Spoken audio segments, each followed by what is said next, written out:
请问一下，因为那个清水健这一次是第一次演出电影，那不知道导演对他的评价如何？然后冈田将生先生有没有对他印象特别深刻的演出？好，シミケンさんも今回この映画では初映画出演だそうですが、你跟他说台湾都非常熟悉他。台湾の皆さんは詳しいと思いますが、っていう。なんで知ってるんですかね。那大家都会知道。大家都知道。みんな知っています。はい。それでそうですね。そういったキャスティングの経緯を教えていただけませんか。そして岡田さんですが、共演される際、そうですね。何か共演された時に。当然为什么？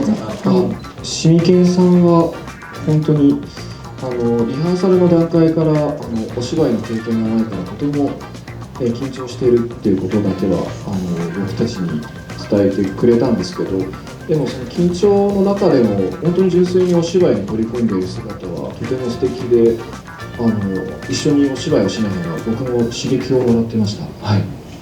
那其实他在排演的时候就有跟我们说，他自己没有什么演戏的经验，所以非常的紧张。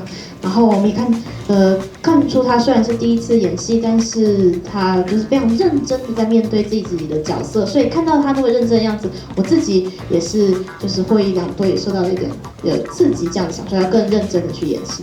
请教冈田将生先生，就是他接到这个黄一的这个角色，他是自己怎么去看待这个人？然后大家都很好奇，他是快1秒的还是慢1秒的？他有没有哪些部分跟这个角色去找到神似的地方？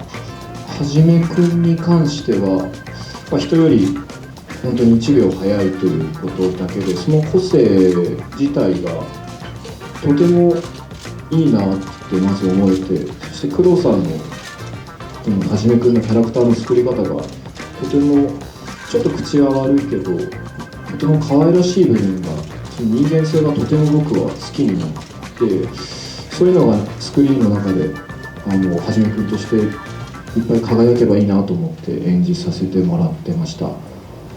普段は割とせっかちの方です。はい。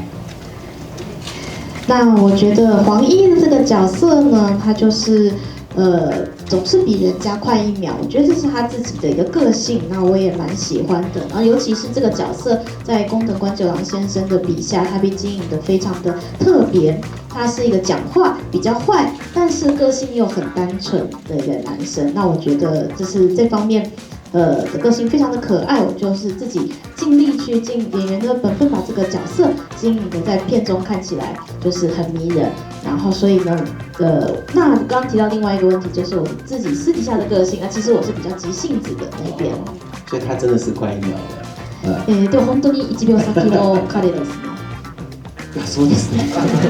对，可以这么说。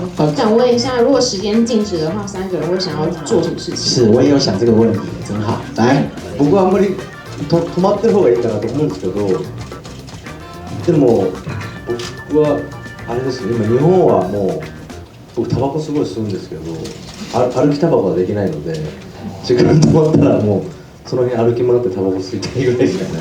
10分で終わるんですけど多分。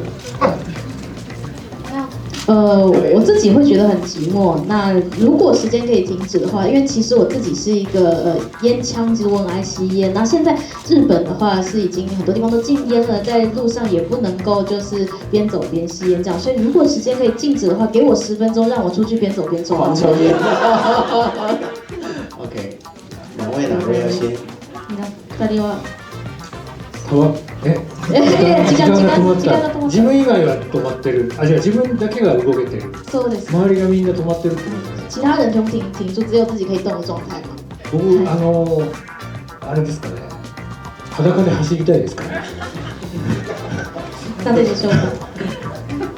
気持ちいいだろうなと思って。我想要去裸奔，因为感觉应该会很舒服。哇，有趣。面白い。はい、岡田さんは。いや僕は結構自分の人生すごいいつもタイミングが悪いんですよ。人生タイミング悪いので多分時間が止まってる、やったーと思ってもなんか飛行機の中にいそうで何もできないで終わりそうです。我觉得我人生中常常就是常常运气就是时间点都很差，常常就是每次就是总是在一些时间点很差的时候发生一些事情，这样。所以如果我的人生中发生时间暂停的这件事情，我感觉也会在飞机上，然后没有办法做任何事情。